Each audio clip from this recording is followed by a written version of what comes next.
Hello everyone, very warm welcome to ITLS Academy. Our lecture is bacteria. हम लोग यहाँ पे बैक्टीरिया के बारे में डिस्कस करेंगे और सारी डिटेल्स, उनके स्ट्रक्चर्स, उनके टाइप्स, इन सारी चीज़ों को हम इस लेक्चर में पढ़ेंगे. तो चलिए स्टार्ट करते हैं with bacteria. What are bacteria and what do they do? सबसे पहला क्वेश्चन ये आता है कि बैक्टीरिया आखिर है क्या, जिनको कि हम पढ़ने जा रहे हैं.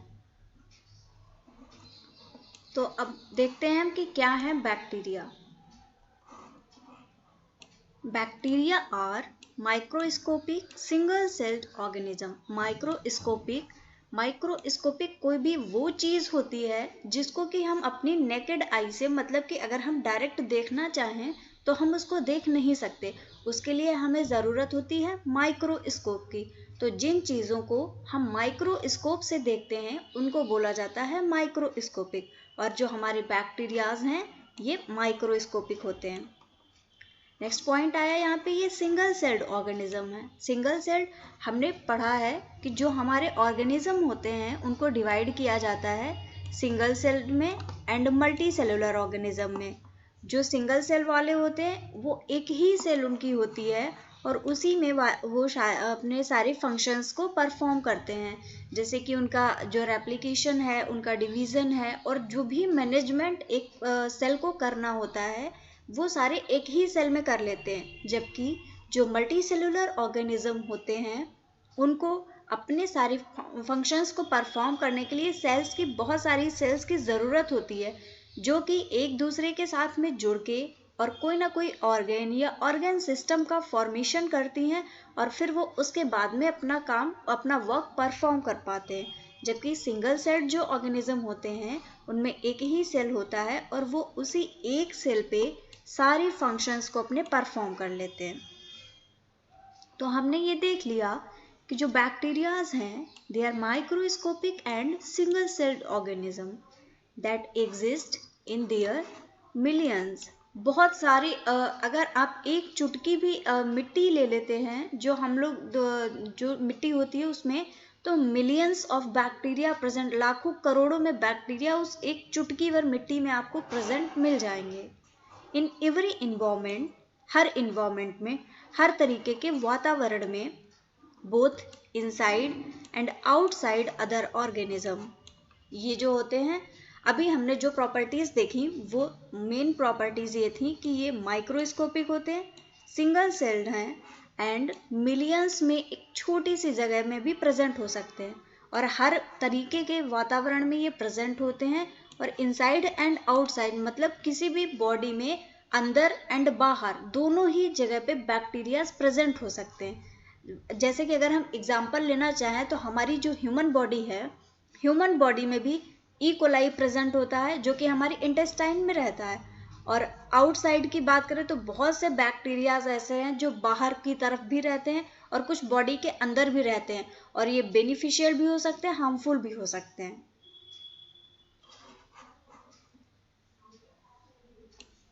Next point is some bacteria are harmful. कुछ बैक्टीरिया जो होते हैं वो हार्मफुल होते हैं. हार्मफुल मतलब कि ये हानिकारक होते हैं, ये फ़ायदा नहीं पहुंचाते, ये नुकसान पहुंचाते हैं. But most serve a useful purpose. लेकिन बहुत से ऐसे भी होते हैं जो कि यूजफुल पर्पस के लिए होते हैं. जैसे कि बहुत सारे अब तो बैक्टीरियाज का यूज़ इंडस्ट्रीज में किया जाता है और मेडिसिन्स में किया जाता है, दवाइयों में किया जाता है.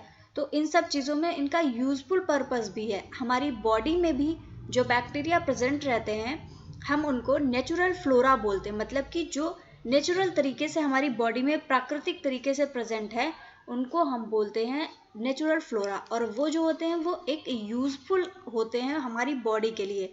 तो हम कह सकते हैं कि जो बैक्टीरिया हैं ये हार्मफुल एंड यूजफुल, दोनों ही पर्पस, दोनों ही उद्देश्य के लिए ये यूज़ किए जा सकते हैं. They support many forms of life. जो बैक्टीरिया होते हैं वो लाइफ की बहुत से फॉर्म को सपोर्ट करते हैं, बोथ प्लांट्स एंड एनिमल्स. हमने प्लांट्स में एक एग्जाम्पल पढ़ा है जो नोड्यूल फॉर्मेशन होता है.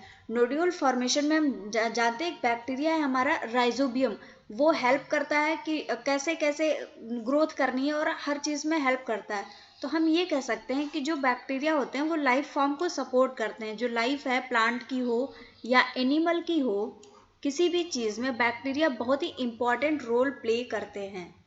And they are used in industrial and medicinal processes. बहुत सी इंडस्ट्रीज में यूज़ किए जाते हैं और मेडिसिनल पर्पस के लिए भी जो दवाइयाँ होती हैं उनमें भी बैक्टीरियाज का बहुत ही ब्रॉड स्केल पे, बहुत ही बड़े स्तर पर यूज़ किया जाता है।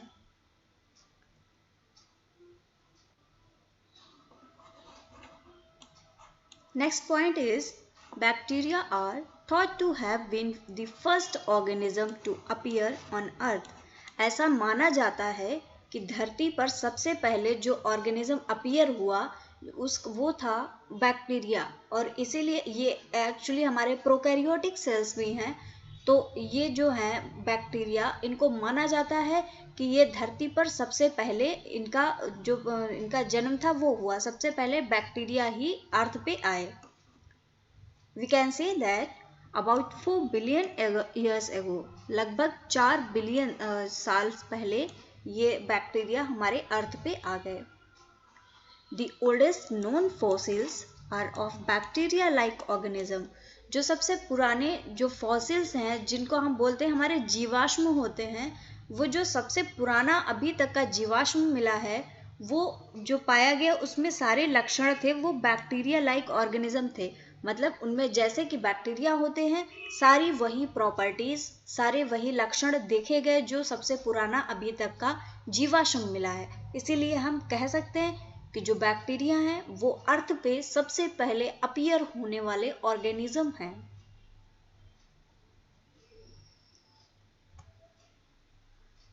What are bacteria? Bacteria are single celled organism. जैसे कि हमने पढ़ा, यहाँ पे आप देख सकते हैं, ये आपको एक रिप्रेजेंटेशन दिखाया गया है जिसमें आपको वेरियस शेप दिखाए गए बैक्टीरिया के जो टाइप्स होते हैं कि कौन कौन से आकार ले सकते हैं वो इस आपको वीडियो में दिखाया गया है। आप देख सकते हैं यहाँ पे, ये देखिए, ये स्पाइरुला फॉर्म है, ये इस कॉकस फॉर्म है, और ये देखिए ये रॉड शेप्ड फॉर्म है। तो बहुत सारे फॉर्म्स हैं जिनको कि हम अभी डिटेल में डिस्कस करेंगे, लेकिन एक आपके रिप्रेजेंटेशन के लिए मैंने ये वीडियो रखा हुआ है। आप देख सकते हैं कि बैक्टीरियाज का शेप कैसा कैसा होता है, किस किस आकार में बैक्टीरियाज प्रेजेंट होते हैं। Bacteria are single-celled organism that are neither plant nor animal. जो बैक्टीरियाज होते हैं इनको ना तो प्लांट और ना ही एनिमल की कैटेगरी में रखा गया है। इनको सिंगल सेल्ड ऑर्गेनिज्म है, ये सिर्फ एक ही सेल होती है, और इनको प्रोकैरियोट्स में रखा गया है बैक्टीरियाज को।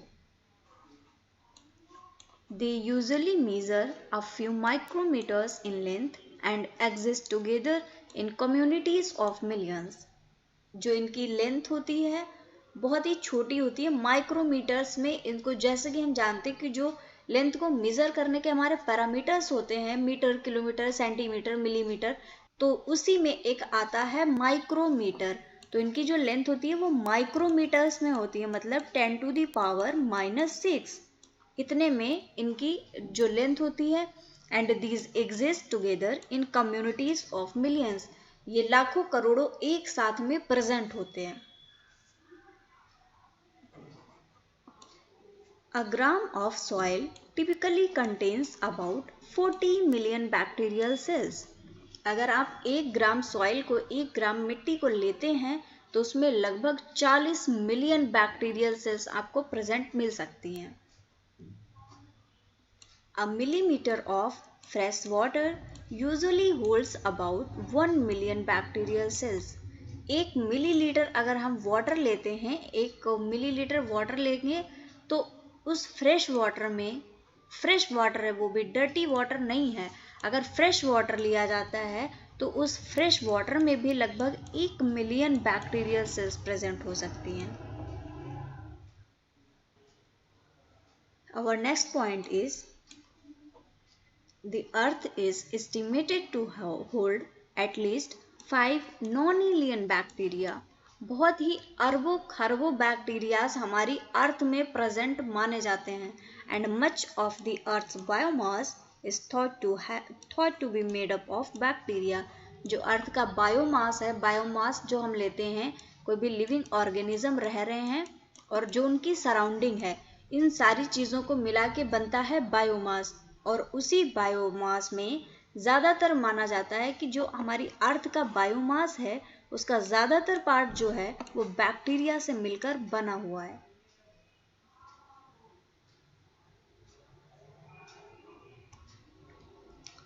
Structure of bacteria. यहाँ पे आपको बैक्टीरियल सेल दिखाई गई है। जो स्ट्रक्चर होता है एक टिपिकल बैक्टीरियल सेल का, आप देख सकते हैं यहाँ पे कौन कौन सी चीज़ें प्रेजेंट होती हैं। यहाँ पे दिखाया गया आपको प्लाज्मिड डीएनए। प्लाज्मिड क्या होता है? इनको हम बोलते हैं एक्स्ट्रा क्रोमोसोमल जेनेटिक मटेरियल, जो कि प्लाज्मिड में, जो कि इस बैक्टीरिया में प्रेजेंट होते हैं। जो एक्स्ट्रा क्रोमोसोमल जेनेटिक मटेरियल हैं, इनका मतलब ये है कि ये जो जेनेटिक मटेरियल से अलग प्रेजेंट है, ये जेनेटिक मटेरियल का पार्ट नहीं है, लेकिन उसके बावजूद ये प्रेजेंट हैं। और इनका यूज़ हम देखते हैं हमारी रिकॉम्बिनेशन टेक्नोलॉजी में, एक जीन को दूसरे जीन में ट्रांसफ़र करने के लिए ये प्लाज्मिड्स का यूज़ किया जाता है। दूसरा हमारा है साइटोप्लाज्म। जो साइटोप्लाज्म होता है बैक्टीरिया का जो इनर कंपार्टमेंट है, जो अंदर वाला हिस्सा है, वो एक लिक्विड, एक जेल जैसे स्ट्रक्चर से फिल्ड रहता है, भरा हुआ रहता है। और वो जो जेल जैसा स्ट्रक्चर होता है उसी को हम साइटोप्लाज्म बोलते हैं। तीसरा है हमारा कैप्सूल या स्लाइम लेयर। एक बैक्टीरिया की ये खासियत होती है कि जो उनकी सेल वॉल होती है उसके बाहर एक कवरिंग प्रेजेंट रहती है। वो कवरिंग उनको प्रोटेक्ट करने के लिए होती है। ये कैप्सूल भी हो सकती है या स्लाइम लेयर भी हो सकती है, जैसा कि यहाँ पे दिखाया गया है। जो कैप्सूल या स्लाइम लेयर होती है ये इनको प्रोटेक्ट करती है। कैप्सूल बहुत हार्ड होता है, तो ये अगर कोई भी इसको इंगल्फ कर लेता है बैक्टीरिया को, अगर कोई भी ऑर्गेनिज्म के अगर फैगोसाइटोसिस एक प्रोसेस होती है जिसके थ्रू बैक्टीरिया को अंदर ले लिया जाता है, तो अगर ये कहीं पे भी कोई इंगल्फ करता है इसको, अगर कोई खतरा दिखता है, ये जो कैप्सूल होता है इसका, ये इसको प्रोटेक्ट करता है डाइजेशन से, ताकि बैक्टीरिया की लेयर है वो इजिली घुले ना और ये जो बैक्टीरिया है वो सरवाइव कर पाए, अपनी लाइफ कंप्लीट कर पाए। तो ये होते हैं हमारे कैप्सूल या जो स्लाइम लेयर प्रेजेंट होती है outer covering of bacteria. Next is cell wall. Cell wall जैसे कि हम जानते हैं प्रोटेक्टिव लेयर होती है, बहुत ही हार्ड होती है और मोस्ट ऑफ द टाइम ये बनी हुई होती है पेप्टाइडोग्लाइकन की। पेप्टाइडोग्लाइकन एक ऐसा स्ट्रक्चर है, ऐसा एलिमेंट है जो कि फॉर्म करता है बैक्टीरिया की सेल वॉल को। और ये सब भी हम डिटेल में स्टडी करेंगे। अभी हम देख रहे हैं स्ट्रक्चर ऑफ बैक्टीरिया, एक ओवरव्यू देख रहे हैं कि बैक्टीरिया में कौन कौन सी चीज़ें प्रेजेंट होती हैं। एक अगला है हमारा प्लाज्मा मेम्ब्रेन। प्लाज्मा मेम्ब्रेन एक ऐसी लाइनिंग होती है जो कि सेल वॉल के अंदर प्रेजेंट होती है। जो सेल वॉल है हमारी नॉर्मली परमिएबल नहीं होती, बहुत हार्ड होती है, लेकिन जो प्लाज्मा मेम्ब्रेन है ये एक डेलिकेट स्ट्रक्चर होता है, बहुत ही नाजुक सा स्ट्रक्चर होता है और ये परमिएबल होती है, सेमी परमिएबल, मतलब कुछ इम्पॉर्टेंट चीज़ों को ये अलाउ करती है अपने अंदर आने को और बाहर जाने को, तो इसलिए इसको प्लाज्मा मेम्ब्रेन के स्ट्रक्चर को बोला जाता है it is semi permeable in nature.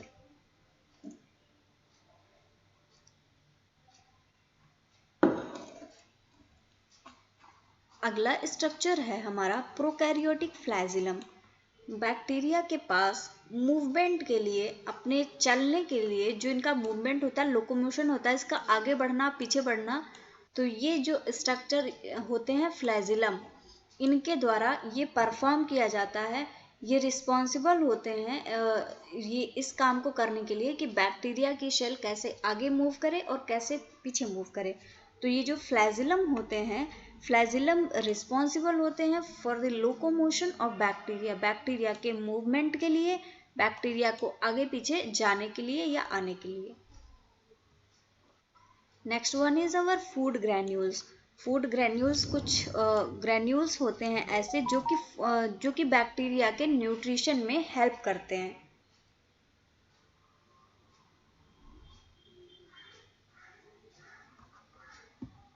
अगला है हमारा राइबोसोम्स। राइबोसोम्स हम जानते ही हैं, कुछ इस तरीके का स्ट्रक्चर होता है राइबोसोम का, एक लार्ज सब यूनिट और एक स्मॉल सब यूनिट। जो बैक्टीरिया में राइबोसोम्स प्रेजेंट होते हैं वो होते हैं 70S टाइप्स। जैसे कि हम जानते हैं कि 2 टाइप के राइबोसोम्स प्रेजेंट होते हैं, 70S एंड 80S। और जो राइबोसोम्स प्रेजेंट होते हैं बैक्टीरिया में या प्रोकैरियोटिक सेल्स में वो होते हैं 70S टाइप के।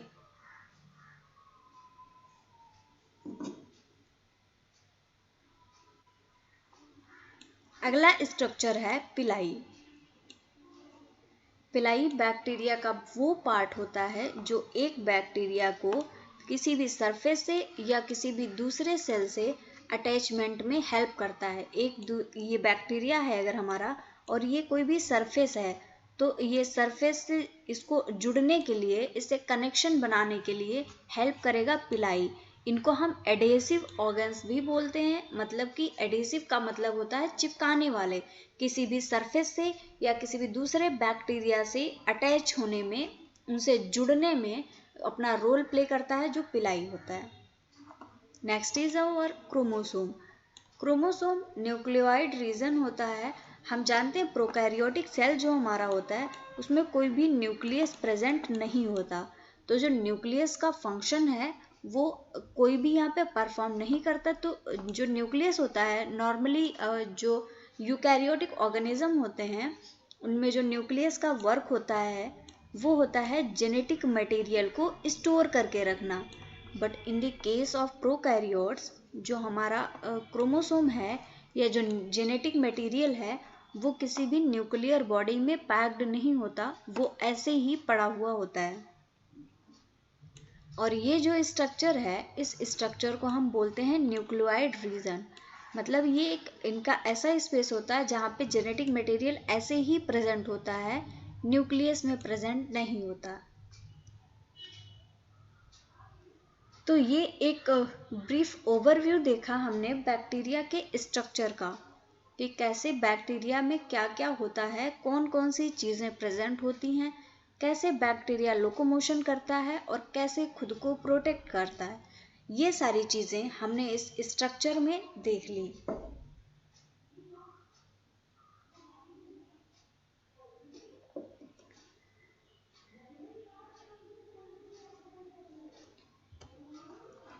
एक और स्ट्रक्चर यहाँ पे दिखाया गया है, आप इजीली विजुअलाइज कर सकते हैं, वही सारी चीज़ें यहाँ पे भी प्रेजेंट हैं। पिलाई है, ये जो स्ट्रक्चर्स छोटे छोटे से निकले हुए दिख रहे हैं यही है पिलाई। ये है फ्लैजिलम आपका जो कि लोकोमोशन में मूवमेंट में हेल्प करता है। ये है इंडोस्पोर्स।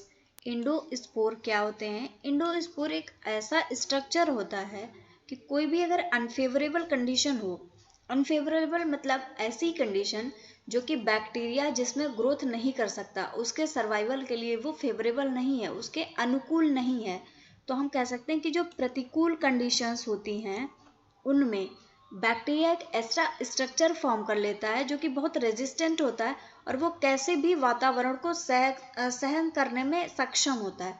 तो ऐसे स्ट्रक्चर को हम बोलते हैं इंडोस्पोर। और ये इंडोस्पोर बहुत ही रेजिस्टेंट होता है। रेजिस्टेंस का मतलब ये किसी भी कैसे भी प्रभाव को झेलने में समर्थ होता है।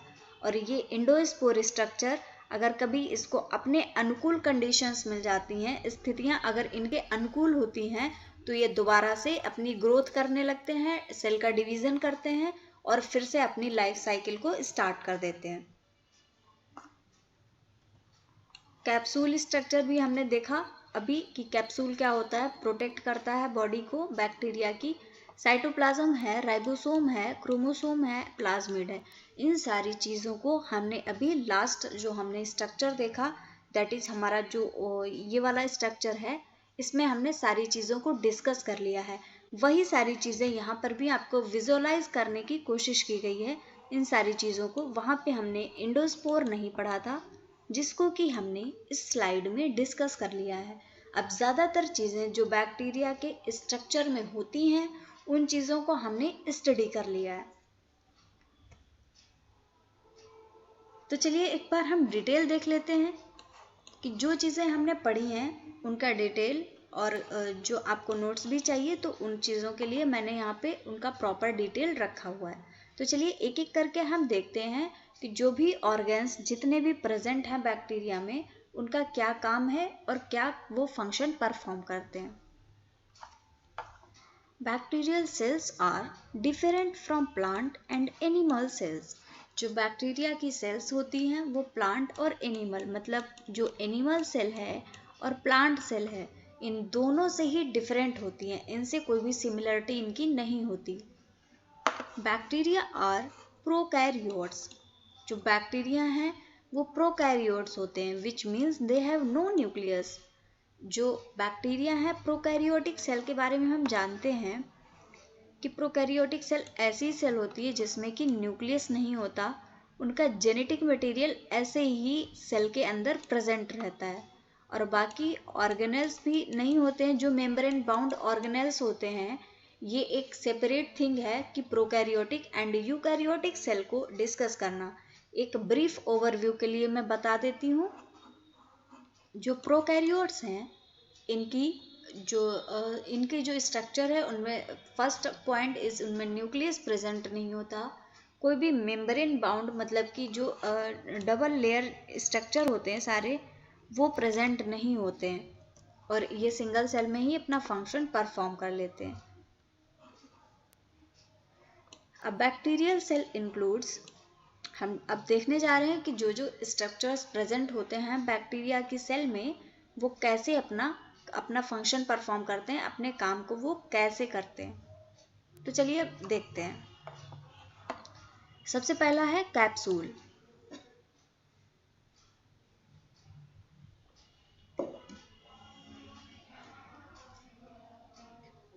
Capsule is a layer found on the outside of cell wall in some bacteria. जो कैप्सूल होते हैं, जो बैक्टीरियल स्ट्रक्चर होता है, एक सेल वॉल होगी, सेल वॉल के बाहरी साइड में ये कैप्सूल, या इसको स्लाइम लेयर भी बोलते हैं कुछ बैक्टीरियाज में, जिसका कि स्ट्रक्चर कुछ लूजली पैक्ड होता है। ये टाइटली बाउंडेड होते हैं, लेकिन जो स्लाइम लेयर है उनका स्ट्रक्चर लूजली पैक्ड होता है। तो अगर ये हमारी सेल वॉल है, तो ये जो बाहर का लेयर होगा यही होता है कैप्सूल। इसी को हम कैप्सूल बोलते हैं, और ये प्रोटेक्शन प्रोवाइड करता है बैक्टीरिया को।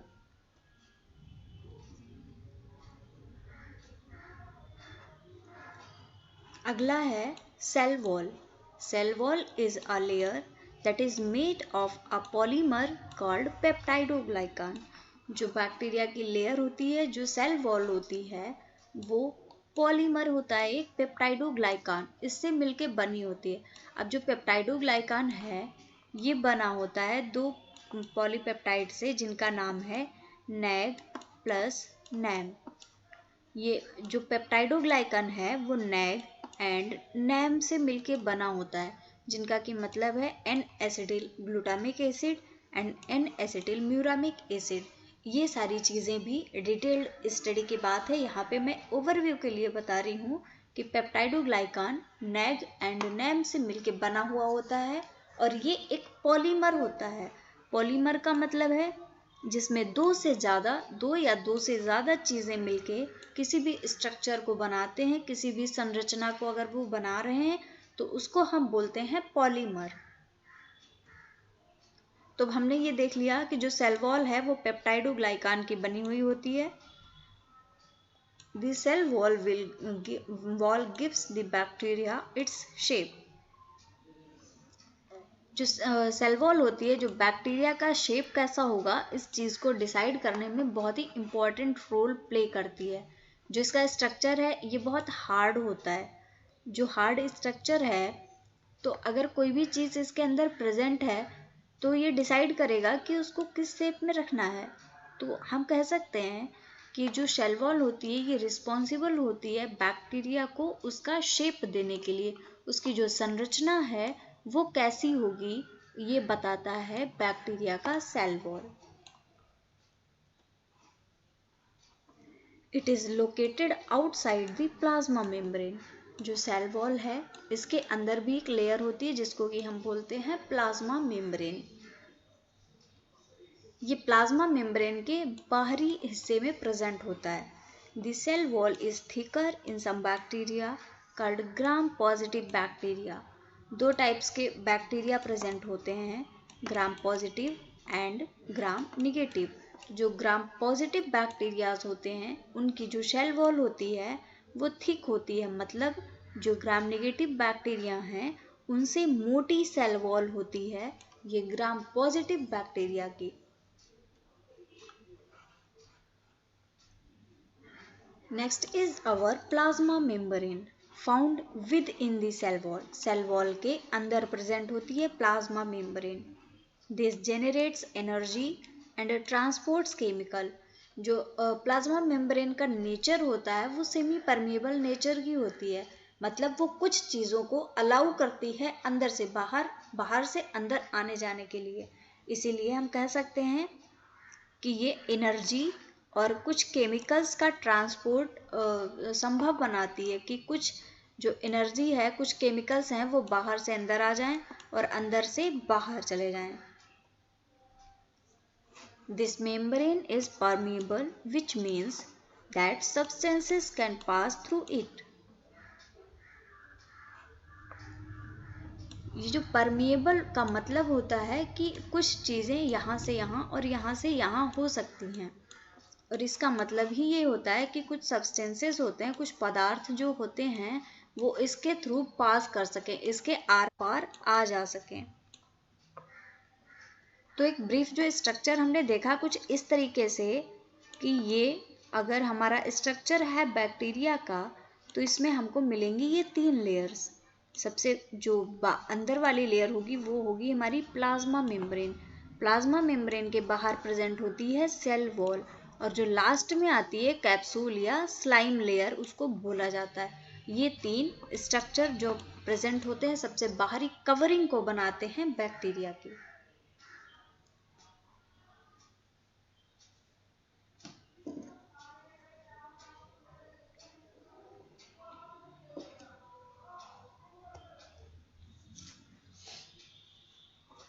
अब डिस्कस करते हैं कुछ और चीज़ें जो कि प्रेजेंट होती हैं बैक्टीरिया में।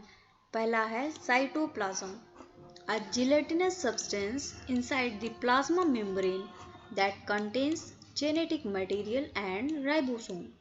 जो साइटोप्लाज्म होता है ये बैक्टीरिया की प्लाज्मा मेम्ब्रेन के अंदर कुछ जिलेटिनस तरीके का फिल्ड पदार्थ होता है। एक ऐसा स्ट्रक्चर होता है जो कि जेली जैसा होता है, मतलब बहुत ज़्यादा ये लिक्विड नहीं होगा, ये थोड़ा सा सॉलिड होता है, थोड़ा सा लिक्विड होता है, इसलिए इसको हम जिलेटिनस बोलते हैं, मतलब ये जेली जैसा होता है और प्लाज्मा मेम्ब्रेन के अंदर साइड में प्रेजेंट होता है। और इसमें जेनेटिक मटेरियल है वो प्रेजेंट रहेगा और साथ में ही राइबोसोम्स जो होते हैं वो भी इसमें प्रेजेंट रहते हैं। हम ये कह सकते हैं कि जितने भी मटेरियल्स होते हैं बैक्टीरिया के सेल में वो सारे यहाँ पे प्रेजेंट होते हैं और सबके सब साइटोप्लाज्म के अंदर ही प्रेजेंट रहते हैं।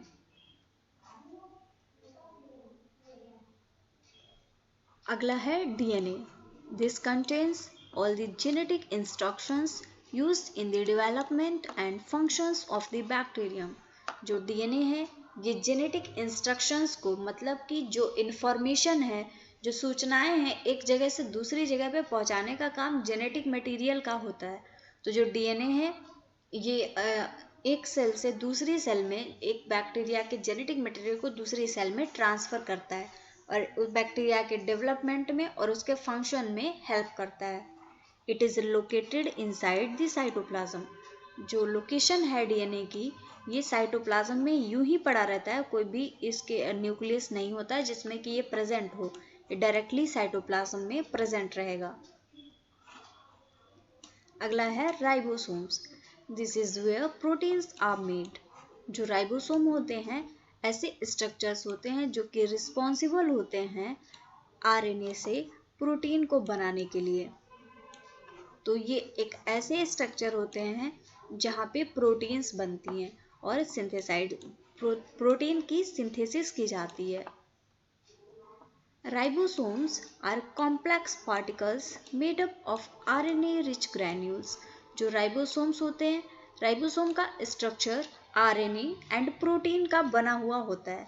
तो हम कह सकते हैं कि जो राइबोसोम्स हैं वो कॉम्प्लेक्स पार्टिकल्स हैं। कॉम्प्लेक्स का मतलब कि जो एक से ज़्यादा पदार्थ से बने हुए हैं एंड आरएनए रिच ग्रैन्यूल्स इसमें प्रेजेंट होते हैं। कहने का मतलब है जो राइबोसोम है ये बना हुआ होता है आरएनए एंड प्रोटीन का। तो जो हमारा राइबोसोम है वो आरएनए रिच ग्रैन्यूल से फिल्ड होता है, बना हुआ होता है।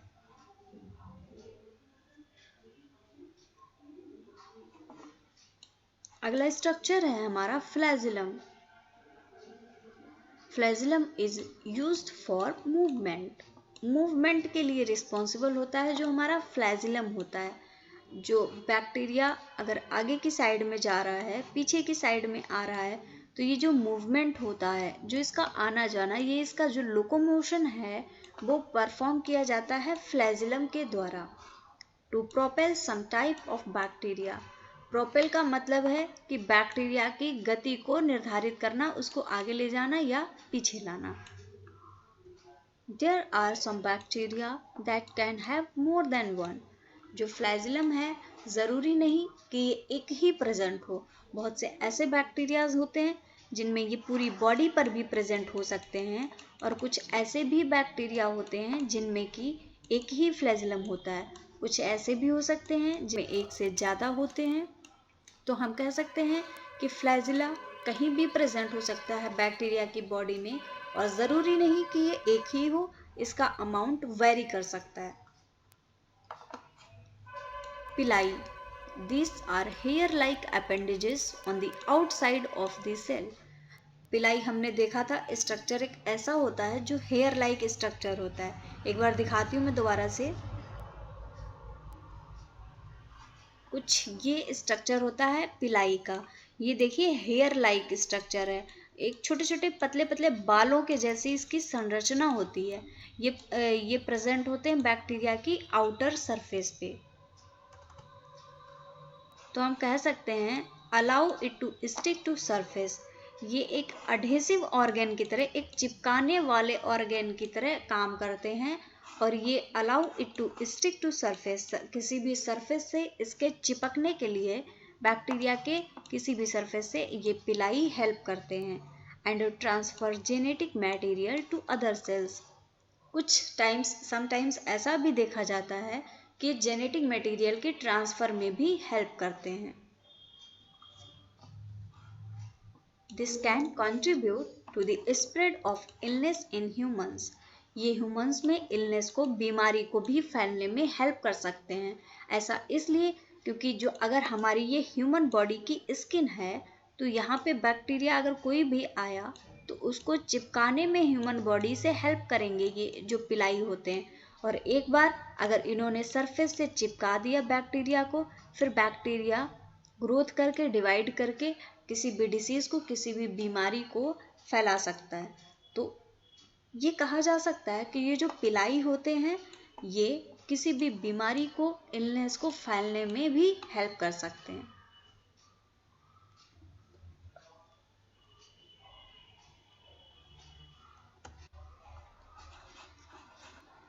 Types of bacteria. अभी तक हमने स्ट्रक्चर देखा बैक्टीरिया का, बैक्टीरिया की जो संरचना थी हमने वो स्टडी कर ली, हमने वो पढ़ ली। अब हम देखेंगे कि क्या टाइप्स होते हैं बैक्टीरिया के। There are many different types of bacteria. One way of classifying them is by shape. बहुत टाइप के बैक्टीरिया प्रेजेंट होते हैं और बहुत टाइप से इनको डिवाइड भी किया जाता है। कुछ को ऑटोट्रॉफ होते हैं जो कि अपना भोजन स्वयं बना लेते हैं, कुछ ऐसे भी होते हैं कीमोट्रॉफ्स होते हैं जो कि अपने भोजन के लिए दूसरे पे डिपेंड रहते हैं। ये सब चीज़ें डिस्कस की बात है, लेकिन यहाँ पे एक वे जो हम डिस्कस करने जा रहे हैं इनके क्लासिफिकेशन का, वो है उनके शेप के बेस पे। बैक्टीरिया का आकार कैसा होता है, इसके आधार पे हम उनको डिवाइड करेंगे, उनका क्लासिफिकेशन करेंगे। तो देयर आर 3 बेसिक शेप, जो बेसिक स्ट्रक्चर्स होते हैं, जो बेसिक उनका आकार होता है, उनको 3 टाइप्स में डिवाइड किया गया है। तो चलिए अब हम एक एक करके इन तीनों शेप्स को डिस्कस करते हैं।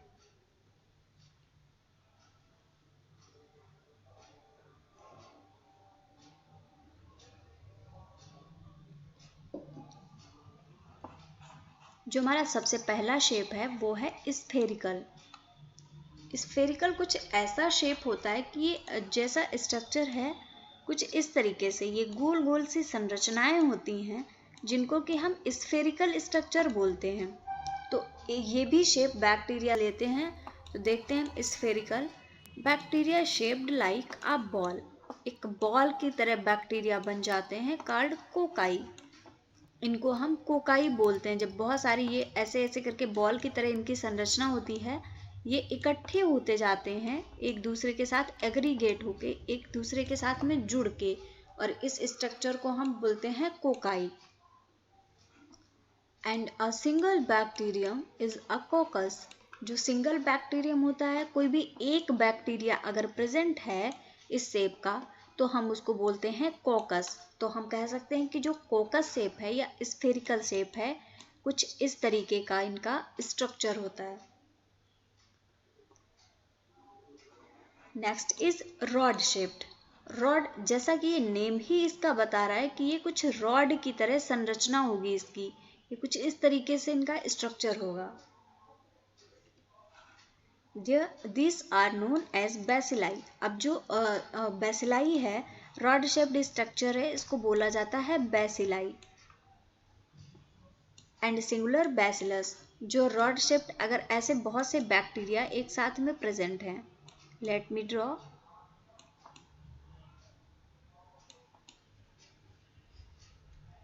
अगर ये बहुत सारे रॉड शेप्ड के बैक्टीरिया एक साथ में प्रेजेंट हैं, तो ये जो स्ट्रक्चर बनेगा इसको हम बोलेंगे बेसिलाई।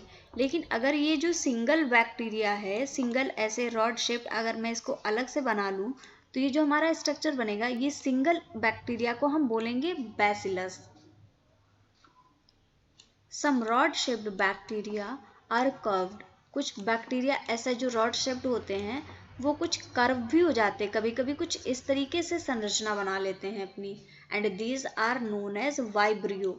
ये एक बहुत ही इंपॉर्टेंट पार्ट होता है। जैसे हमने एक पढ़ा है वाइब्रियो कॉलेरी, जो कि कॉज करता है कॉलरा।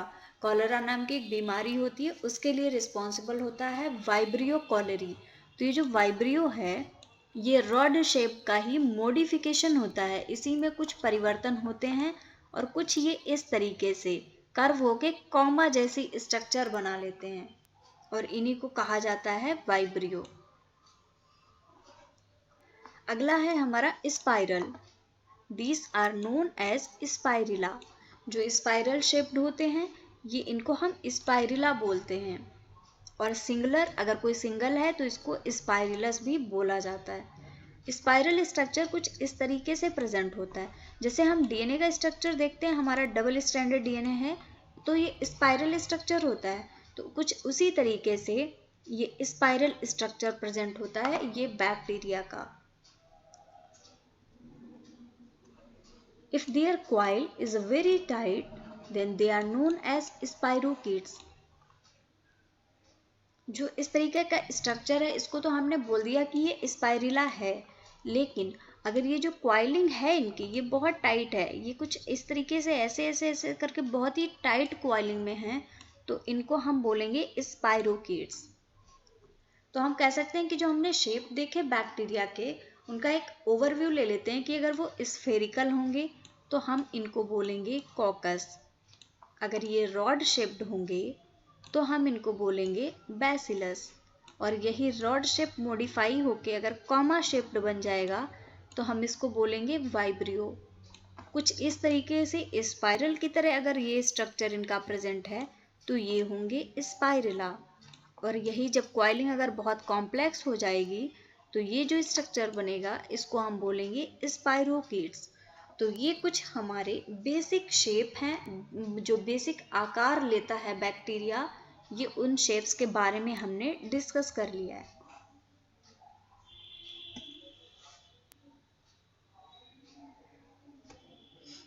यहाँ पे देख सकते हैं, आपको इस स्लाइड में दिखाया गया है जो शेप होते हैं बैक्टीरिया के। ये कॉकाई देख सकते हैं, एक स्फेरिकल शेप ले रहा है, ये गोल गोल देख सकते हैं, बॉल जैसी संरचना कुछ बन रही है और ये एक साथ में प्रेजेंट है। इनको हम बोलते हैं कोकाई। और यही स्ट्रक्चर, अगर अकेला स्ट्रक्चर हम एक बैक्टीरिया लें तो हम इसको बोलते हैं कॉकस। अगला देख लेते हैं बैसिलाई। जो बैसिलाई होते हैं ये रॉड शेप्ड बैक्टीरिया होते हैं। देखिए ये रॉड की तरह कुछ स्ट्रक्चर बन रहा है, तो इनको हम बोलते हैं बैसिलाई, जब एक साथ में प्रेजेंट होते हैं। लेकिन अगर हम कोई अकेला बैक्टीरिया ले लें, ये सिंगल बैक्टीरिया लें और ये रॉड शेप्ड का है, तो इसको हम बोलते हैं बैसिलस। अगला स्ट्रक्चर है हमारा स्पाइरिला। यहाँ पे देख सकते हैं ये स्पाइरल शेप में कुछ ऐसे ऐसे ऐसे करके ये इस तरीके से मुड़ी हुई संरचनाएं बनी हुई हैं, कुछ इस तरीके का स्ट्रक्चर है, तो इसको हम बोलते हैं स्पाइरिला अगर ये सिंगल प्रेजेंट है। और स्पाइरिलस बोलते हैं अगर ये किसी अकेले बैक्टीरिया को हम ले लें ये स्पाइरल शेप के, तो इस स्ट्रक्चर को जो एक सिंगल होगा इसको हम बोलते हैं स्पाइरिलस। लेकिन अगर यही जो इनकी क्वाइलिंग है कुछ इस तरीके से ये है, अगर ये क्वाइलिंग कुछ इस तरीके से हो जाती है, बहुत कॉम्पैक्ट हो जाती है, तो ये जो स्ट्रक्चर बनेगा इस स्ट्रक्चर को हम बोलेंगे स्पाइरोकीट्स।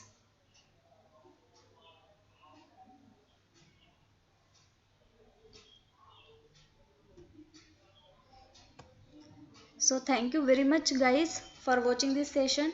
हमने बैक्टीरिया की एक बेसिक स्ट्रक्चर को स्टडी कर लिया है कि कैसा स्ट्रक्चर होता है बैक्टीरिया का और उनको कैसे फर्दर डिवाइड किया जाता है, कैसे कैसे आकार वो लेता है। तो हम कंटिन्यू करेंगे इन लेक्चर्स को। And guys you can follow ITLS Academy on Instagram, Facebook, Twitter, YouTube, WhatsApp and also on LinkedIn. Guys आप व्हाट्सअप कर सकते हैं अगर किसी भी कोर्स को आप ज्वाइन करना चाहते हैं। And you can subscribe ITLS Academy on YouTube पे आप सब्सक्राइब करिए, वहाँ पे आपको सारे वीडियोस अवेलेबल मिल जाएंगे। And you can get it on Google play store also. आप अगर चाहते हैं तो गूगल प्ले स्टोर से ITLS Academy के ऐप को आप डाउनलोड कर सकते हैं, जहाँ से कि आपको डायरेक्टली सारी इंफॉर्मेशंस मिलती रहेंगी और आप वीडियोस को भी देख सकते हैं।